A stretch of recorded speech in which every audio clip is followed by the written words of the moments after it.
안녕하세요, 여러분. 혹시 수학의 작은 부품들이 모여서 엄청나게 강력한 문제 해결 도구가 된다는 거 상상해 보셨나요? 오늘은 바로 그 이야기, 마치 설계도로 멋진 건물을 짓는 것처럼 2차 방정식의 세계를 한번 제대로 탐험해 보려고 합니다.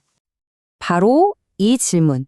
여기에 오늘 우리가 파헤칠 내용의 핵심이 전부 담겨 있다고 해도 과언이 아니에요. 생각해 보세요. 설계도를 보고 무언가를 만들고 또 완성된 걸 거꾸로 분해해서 설계도를 찾아내는 과정. 이 원리가요, 놀랍게도 수학 세계에 그대로, 정말 그대로 적용되거든요. 자, 그럼 본격적으로 한번 들어가 볼까요? 여기 전개와 인수분해라는 두 가지 개념이 있습니다. 이 둘은요, 딱 동전의 앞면과 뒷면 같아요. 완전히 반대되는 작업이라는 거죠. 그러니까 전개가 설계도를 보고 건물을 차곡차곡 짓는 거라면 인수분해는 반대로 다 지어진 건물을 딱 보고 이거 원래 설계도가 뭐였지? 하고 찾아내는 과정이라고 생각하시면 됩니다. 그럼 첫 번째 파트입니다. 먼저 건물을 짓는 과정, 바로 전개부터 시작해 볼게요. 이 수학이라는 건축물을 지으려면 과연 어떤 도구들이 필요한지 한번 쫙 살펴보겠습니다. 모든 건축에는 가장 기본이 되는 설명서가 있겠죠? 수학에서는 바로 이 분배 법칙이 그 역할을 합니다. 우리가 가진 재료들을 어떻게 서로 연결하고 결합해야 하는지 알려주는 정말 가장 기본적이면서도 핵심적인 원리라고 할 수 있어요. 자, 보세요. 이건 건축으로 치면 일종의 미리 만들어진 부품 세트 같은 겁니다. 덕분에 작업이 훨씬 더 빨라지고 효율적으로 변하죠. 매번 벽돌 하나하나 쌓는 게 아니라 이 멋진 도구들을 딱딱 사용하면 순식간에 근사한 구조물이 뚝딱 만들어지는 거예요. 자, 그럼 말 나온 김에 우리 이 도구 한번 직접 써볼까요? 화면에 보이는 이 설계도로 건물을 지으면 과연 어떤 모습이 될지, 저 빈칸에 뭐가 들어갈지 한번 생각해 보세요. 정답은 바로 x제곱 더하기 2x 더하기 1입니다. 어때요? 맞추셨나요? 좋습니다. 방금 여러분은 건축 도구를 아주 성공적으로 사용해서 멋진 수학 구조물을 완성해낸 거예요. 축하합니다. 자, 이제 멋지게 건물을 지어봤으니 뭘 해볼 차례일까요? 맞습니다.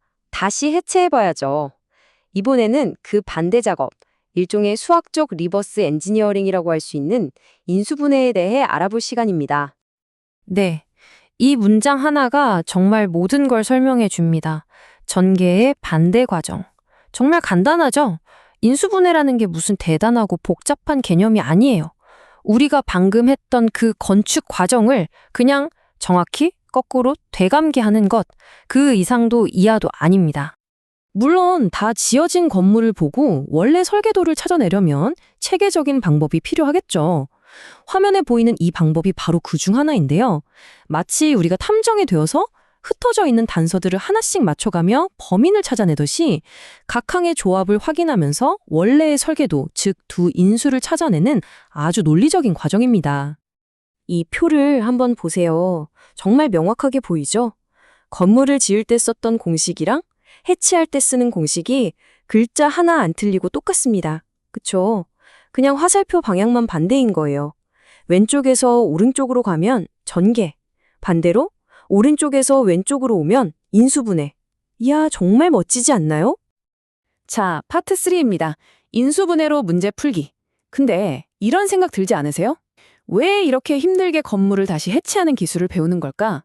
바로 그 이유는요, 이 해체 기술이 수학의 아주 중요한 퍼즐, 바로 방정식을 푸는 결정적인 열쇠가 되기 때문입니다. 이제 그 진짜 힘을 한번 확인해 보시죠. 바로 이 원리. 이게 바로 인수분해를 방정식 풀이의 슈퍼히어로로 만들어주는 비밀병기입니다. 생각해보면 너무 당연한데 정말 강력하죠. 두 개를 곱해서 0이 나왔다? 그럼 둘 중 하나는 무조건, 반드시 0일 수밖에 없다는 사실. 바로 이겁니다.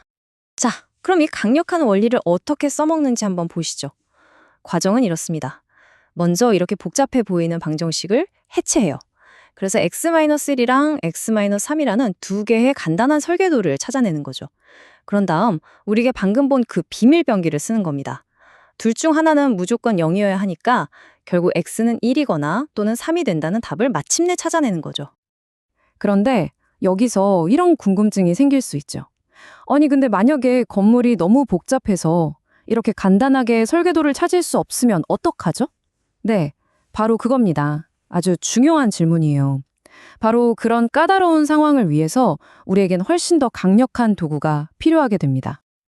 드디어 마지막 파트입니다. 이제부터는 그 어떤 복잡한 구조물이라도 그 어떤 문제라도 풀어낼 수 있는 궁극의 마스터키들을 소개해드릴 시간입니다. 첫 번째 마스터키는 바로 완전 제곱식 만들기입니다. 단계가 좀 많아서 복잡해 보일 수 있는데 핵심 아이디어는 생각보다 간단해요. 뭐냐면 방정식의 양변에 똑같은 수를 더하거나 빼서 식을 조작하는 거예요. 그래서 한쪽을 x 더하기 p의 제곱처럼 아주 풀기 쉬운 모양으로 억지로 만들어주는 거죠. 이 방법은요, 어떤 식이든 차근차근 따라가기만 하면 결국 답을 찾아낼 수 있는 아주 확실한 방법입니다. 하지만 방금 그 여러 단계를 거치는 게 솔직히 좀 번거롭게 느껴질 수도 있잖아요. 그래서 수학자들이 이 모든 복잡한 과정을 단 하나의 공식으로 그냥 싹 압축해버렸습니다. 그 어떤 자물쇠도 한 방에 열어버리는 정말 궁극의 마스터 키가 있다는 거죠. 바로 이겁니다. 근의 공식. 이것이야말로 2차 방정식의 세계를 평정하는 최종 병기라고 할 수 있죠. 더 이상 복잡한 가정은 필요 없습니다. 그냥 A, B, C 값만 찾아서 이 공식에 쏙 집어넣기만 하면 그 어떤 문제든 정답을 바로 알려줍니다. 자, 그럼 우리한테 이제 여러 도구가 생겼어요. 어떤 걸 언제 써야 가장 좋을까요? 인수분해는요, 딱 보자마자 답이 보이면 그게 가장 빠른 길입니다. 근의 공식은 뭐 말이 필요 없죠. 어떤 상황에서든 답을 보장하는 만능 열쇠고요. 그런데 가운데 완전 제곱식은 좀 애매해 보이죠? 맞아요. 직접 문제를 풀 때는 사실 잘 안 쓸 수도 있어요. 하지만 바로 저 과정을 통해서 근의 공식이라는 최종 병기가 탄생했기 때문에 그 원리를 이해하는 데는 저것만큼 중요한 게 없습니다. 자, 그럼 오늘 여정을 한번 정리해 볼까요? 우리는 공식을 사용해서 식을 건축하는 법을 배웠고요. 반대로 그걸 해체하는 인수분해도 살펴봤죠. 그리고 바로 이 해체 기술이 복잡한 방정식을 푸는 열쇠가 된다는 걸 알게 됐습니다. 마지막으로 해체가 너무 어려울 땐 우리의 만능 마스터키 근의 공식이 있다는 것까지 확인했습니다. 오늘 여러분이 손에 쥔 이 기술들은요, 그냥 시험 문제 몇 개 더 맞추기 위한 도구가 절대 아닙니다. 이건 앞으로 여러분이 마주하게 될 훨씬 더 높은 수준의 수학, 그리고 과학의 세계로 들어가는 아주 중요한 열쇠예요. 자, 이제 그 열쇠는 여러분 손에 있습니다. 다음엔 어떤 멋진 문을 열어보시겠습니까?